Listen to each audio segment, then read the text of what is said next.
Saudações, amigos e irmãos. Vocês estão no canal Reformadores da Igreja, o canal que traz os melhores vídeos para fortalecer seu conhecimento na graça de Deus. Antes de ouvir essa mensagem, eu convido você a se inscrever nesse canal e a clicar no sininho das notificações para continuar sempre ligado aqui nos novos vídeos que surgirem no canal. E agora, nós vamos assistir a mensagem de hoje. Como é que eu sei que eu estou no Espírito? Como é que eu sei que eu não sou mais condenado? Como é que eu sei que eu fui justificado, perdoado por Deus? A resposta é porque o Espírito Santo que habita em mim, ele me inclina para pensar e cogitar nas coisas do Espírito de Deus. Versos de 5 a 8. Os que se inclinam para a carne, cogitam das coisas da carne, mas os que se inclinam para o Espírito, portanto, é viver não debaixo da influência da carne, mas agora de um poder superior, que é o poder do Espírito Santo de Deus. O que se contrapõe à carne não é a minha vontade, porque minha vontade é a carne, mas o que Paulo contrapõe à carne é o Espírito de Deus, que atua, sobrepuja a carne, nos influencia e nos guia. Quem anda no Espírito, então está debaixo do controle e da influência do Espírito de Deus, em contraste à vida na carne, em que as pessoas estão debaixo da orientação e do poder da sua natureza pecaminosa. Portanto, o que Paulo está descrevendo aqui, esse ponto é importante, não são dois tipos de crente. Às vezes as pessoas ficam com essa impressão. Quando ele diz os que estão na carne, ele não está se referindo aqui a um crente carnal. E quando ele diz os que estão no Espírito, ele não está se referindo ao crente espiritual. Quem está na carne é o descrente. Estar na carne é estar perdido, é estar debaixo da lei. É aquele estado descrito no capítulo 7 de Romanos. Estar no Espírito é ter sido justificado, é não ter mais condenação nenhuma. É andar debaixo da influência e da graça do Espírito Santo de Deus. Esse ponto é importante, porque é muito popular entre os cristãos a ideia do crente carnal.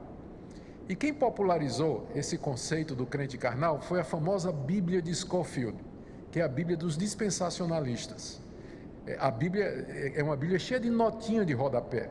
E lá comentando 1 Coríntios, capítulo 2 e 3, o Scofield disse que nós podemos classificar a raça humana em 3 categorias. O homem natural, que é o descrente, o crente carnal, que são os coríntios, e o crente espiritual, que é o ideal. Então, você tem 3 possibilidades. Ou você é um homem natural, não é convertido, ou você é convertido, mas é carnal, ou você é convertido e anda uma vida cheia do Espírito Santo. E aí, imagine qual é a categoria que todo mundo quer. Crente carnal, porque você tem o melhor dos dois mundos, né? Você é crente, você vai para o céu, porque um dia levantou a mão no acampamento de adolescente, aceitou a Jesus no acampamento da mocidade, tomou uma decisão numa igreja, foi batizado na igreja, mas você é carnal. Você ainda desfruta dos prazeres da carne. Você ainda anda no pecado, faz aquelas coisas erradas, então você diz assim, eu não quero galardão, eu só quero entrar no céu. Não faço questão de ir lá receber coroa de ouro, recompensa. Se entrar no céu, para mim tá bom. Eu tenho uma má notícia para você. Não tem essa categoria na Bíblia. Quando Paulo se refere aos coríntios como crentes carnais, ele está apenas dizendo que o entendimento que eles tinham do Evangelho era como de criança, tanto é que logo em seguida, depois de chamá-los de carnais, Paulo diz, vocês são crianças em Cristo, não tem nada ético ali, não tem nada moral, é epistemológico, tem a ver com nível de conhecimento. Os coríntios eram bebês em Cristo. E nesse sentido eles tomavam atitudes que pareciam atitudes de descrentes. No caso, as divisões que tinha na igreja. Eu sou de Paulo, eu sou de Pedro, eu sou de Apolo, eu sou de Cristo e assim por diante. Na verdade, nós só temos 2 possibilidades. Ou andamos na carne, ou estamos na carne, vivemos na carne e, portanto, condenados pela lei e castigados com a morte física e eterna, ou nós estamos no Espírito, em Cristo, perdoados, regenerados, justificados, herdeiros da vida eterna. São esses 2 estados que Paulo está comparando aqui nessa passagem. Então, naturalmente, a pergunta mais importante à luz disso é, como é que eu sei então que eu não estou mais na carne, mas no Espírito? E nós vamos ver essa resposta nos 3 versículos seguintes. Primeiro, eu sei que eu não estou mais na carne, mas no espírito, examinando as coisas com as quais eu ocupo a minha mente. Verso 5. Os que se inclinam para a carne, são aqueles que são dominados pela carne, estão na carne. Os que se inclinam para a carne, cogitam das coisas da carne. Pensam, cogitar significa focar, dar atenção.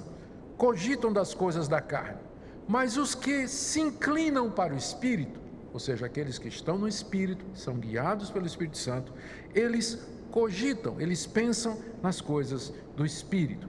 Ou seja, quem está na carne, inclinado pela carne, ele cogita das coisas da carne, ele pensa nas coisas da carne, a sua mente é voltada para as coisas que a carne deseja, ele tem a sua mente controlada pela sua natureza humana e pecaminosa. Em outras palavras, como é que você sabe que você está ainda na carne, ou seja, que você está perdido, que você não é regenerado e que você caminha para a perdição?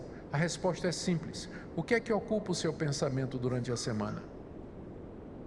Do que é que você cogita? Em que você pensa? O que é que enche o seu coração? Netflix? Videogame? Rede social? Ver um monte de coisa da vida dos outros? Cuidar de assuntos que você sabe que não agradam a Deus? Não tenha dúvida. Se você consegue passar a semana inteira sem ter a menor vontade de ler a Bíblia, de escutar alguma coisa sobre Deus, se a semana inteira se passa e você não tem vontade de orar, de buscar a Deus, isso é indicativo de que você está na carne, porque quem está na carne se inclina para as coisas da carne, pensa nas coisas da carne, se ocupa com as coisas da carne e não com as coisas de Deus. O mesmo é verdade do outro lado. Como é que eu sei que eu estou no Espírito? Resposta: o que é que ocupa seu pensamento durante a semana? Em que é que você pensa durante a semana? Você pensa sobre Deus? Você pensa em agradá-lo? Você pensa no Senhor Jesus Cristo? Você pensa em fazer as coisas da maneira correta? Quando você erra, você se preocupa e busca o perdão de Deus? Você tem prazer em conversar com alguém sobre as coisas de Deus? Você curte nas mídias sociais aqueles conteúdos evangélicos que abençoam, que instruem e tudo mais? Se nada disso acontece, não tenha dúvida, o Espírito de Deus não está em você. Não está em você, você está na carne. Então eu sei qual é o meu estado por aquilo em que minha mente se ocupa. Se eu me inclino e cogito nas coisas da carne, então eu estou na carne. Se eu me inclino e cogito para as coisas do Espírito, então eu estou no Espírito. É tão simples quanto isso. Agora, isso não significa que uma pessoa que está na carne, ela não possa eventualmente pensar uma coisa boa e fazer uma coisa boa. Porque há pessoas que estão na carne e que de repente são pessoas honestas, ou pessoas que têm um gesto de caridade para com outros, ou então dão uma palavra de ajuda para outra pessoa, ou são fiéis nos seus compromissos. Mas isso elas fazem apesar delas, isso não é mérito delas e não brota da natureza carnal delas, é aquilo que nós chamamos da graça comum. A graça comum é o favor de Deus sobre toda a humanidade, independentemente se as pessoas acreditam nele ou não. Como Jesus Cristo disse no Sermão do Monte, Deus faz com que o seu sol se levante sobre justos e injustos e que sua chuva caia sobre justos e injustos. Deus abençoa a humanidade não somente com bênçãos materiais, indiscriminadamente, mas Deus também abençoa a humanidade com dádivas do tipo honestidade, bondade, sinceridade, para que a sociedade se mantenha, para que a raça humana continue existindo, porque se Deus não fizesse isso, nós já teríamos nos mordido, devorado e destruído há muito tempo atrás. Então, uma pessoa que está na carne, eventualmente ela pode pensar e fazer alguma coisa boa, mas isso não é mérito dela e não significa que ela está salva. E não significa que ela está salva. Da mesma forma, uma pessoa que está no Espírito, ela infelizmente, eventualmente, ela pode pensar e fazer alguma coisa errada. Mas isso, ao fazer isso, ela está indo contra a orientação central dela, contra o princípio dominante da sua vida, que é o Espírito Santo. Ela está entristecendo o Espírito Santo, ela está extinguindo o Espírito Santo, está pecando contra o Espírito de Deus. E ela vai se arrepender disso, ela vai confessar a Deus, arrependido o que fez, e ela será restaurada no favor de Deus. Quando a Bíblia fala estar na carne e no Espírito, se refere aos princípios dominantes da vida de cada um. Quem está na carne é dominado por esse princípio de pensar, cogitar, fazer e gostar das coisas da carne. Enquanto que aquele que está no Espírito, ele cogita, ele pensa, é orientado para as coisas do Espírito. Não quer dizer que isso é sempre no mesmo nível e na mesma intensidade, mas quer dizer que quem está no Espírito, finalmente o Espírito Santo vai ganhar. Eventualmente o Espírito Santo vai ganhar no final. E quem está na carne, a carne vai ganhar no final. Pode ter esses momentos de bondade, não é? Mas a carne vai prevalecer no final. Então, esses dois estados representam essas duas situações em que a humanidade se encontra diante de Deus. Então, como é que eu sei que eu estou numa ou noutra? Resposta: aquilo que eu penso, aquilo que ocupa o meu coração, aquilo que eu dou a minha atenção durante a semana, durante o meu dia. Segunda resposta de Paulo para a pergunta: como é que eu sei que eu estou na carne e no Espírito? Resposta: pelo resultado das coisas com as quais eu ocupo a minha mente. Verso 6. Ele diz assim: o pendor da carne dá para a morte, mas do Espírito para a vida e paz. Ele está dizendo aqui, em primeiro lugar, que aqueles que estão na carne se inclinam para a carne e cogitam das coisas da carne, que o pendor da carne, o pendor aqui significa a inclinação final, o resultado final. O resultado final da inclinação da carne dá para a morte. E a morte aqui é morte no seu sentido mais abrangente. É um estado de vazio e de separação de Deus, é um estado de vazio e de separação de outros seres humanos, e finalmente a morte eterna e a separação eterna de Deus no inferno.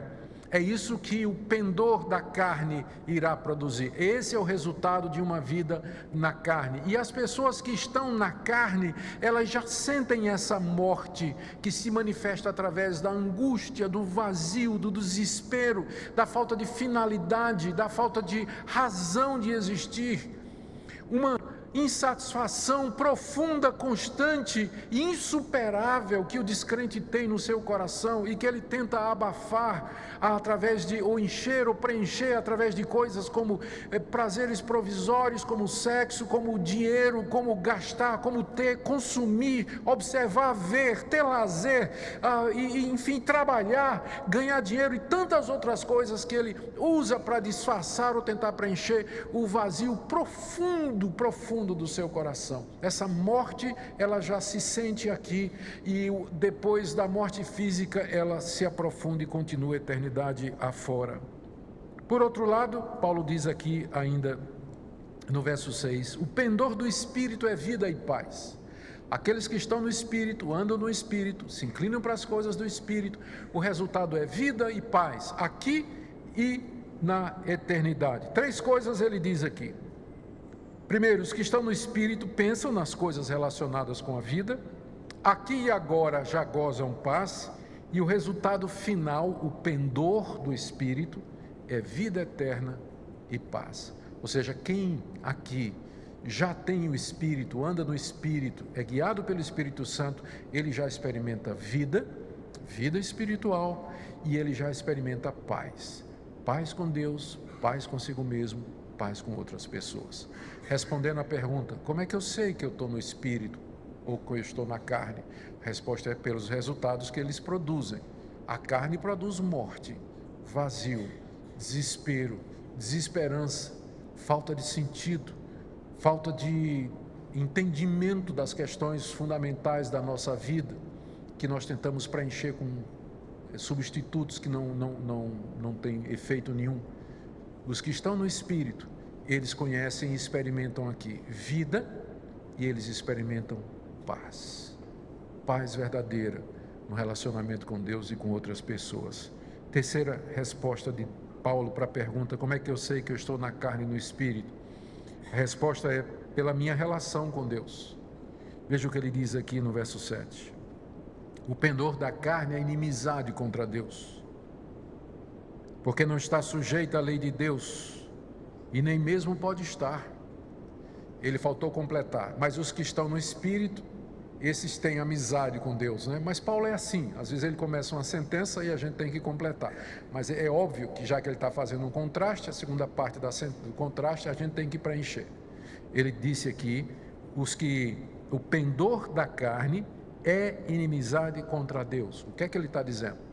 Que a inclinação da carne, ou seja, aqueles que estão na carne, andam na carne, se inclinam para as coisas da carne, que o pendor da carne, que é morte, ele disse isso no verso 6, também é inimizade contra Deus. Por que é morte?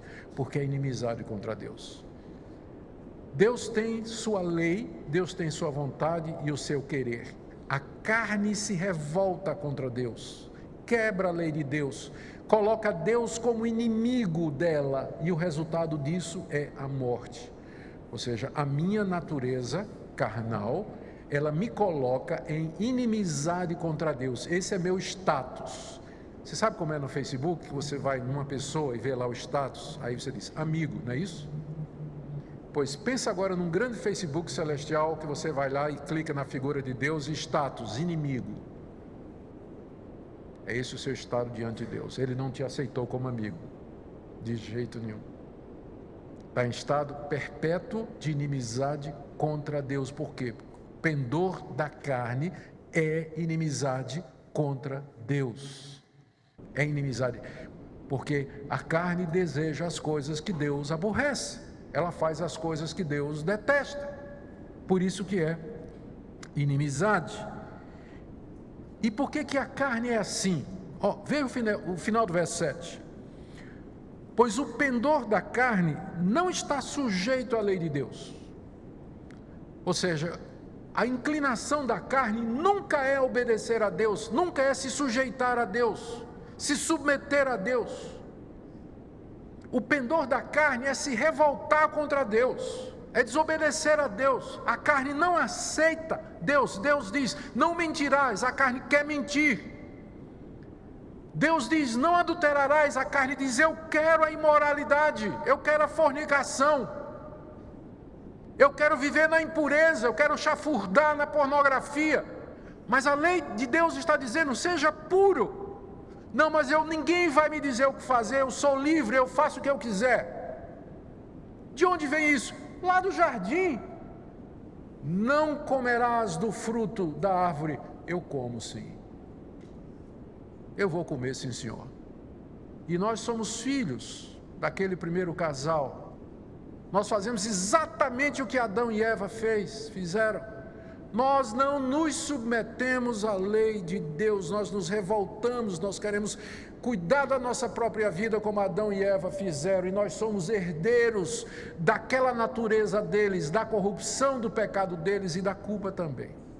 A carne não se sujeita à lei de Deus, e diz aqui, e nem na verdade pode estar sujeita à lei de Deus, é incompatível como água e óleo, não tem, a carne não se sujeita, ela não obedece, ela não quer, e ainda que ela quisesse, ela não poderia fazer a vontade de Deus. É por isso que a gente diz que o homem natural, no estado em que ele existe, se você der a ele a escolha do Evangelho, escolha, se arrependa e creia, ele não pode fazer. Como é que a carne vai aceitar Jesus Cristo? Como é que a carne vai se arrepender dos seus pecados e receber Jesus como Salvador, se ela é inimiga de Deus, está em revolta contra Deus e contra o seu Cristo? É claro que Deus tem que vir primeiro. Deus tem que abrir o coração, iluminar a mente, tocar, regenerar o homem, para que ele possa se arrepender e crer.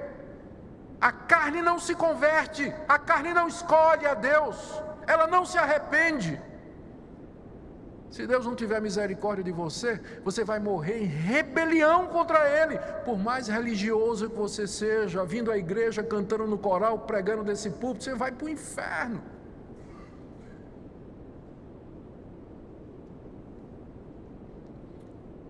Isso mesmo. Pendor da carne é inimizade contra Deus. Por quê? Verso 8. Porque os que estão na carne não podem agradar a Deus. Nada do que você faça pode agradar a Deus. Suas orações não agradam. Seus cânticos não agradam. Seu dízimo não agrada. Sua vinda à igreja não agrada. Sua moralidade não agrada. Se você está na carne, nada do que você faz agrada a Deus. Suas orações são manchadas de egoísmo. Sua bondade, ela é apenas aparente. Seus atos de misericórdia, na verdade, são autogratulatórios. Sua retidão é apenas uma moralidade vazia externa. A carne não agrada a Deus. Quem está na carne não tem como agradar a Deus. E eu não entendo porque é que tem gente que ainda acha que o homem tem alguma participação na salvação dele.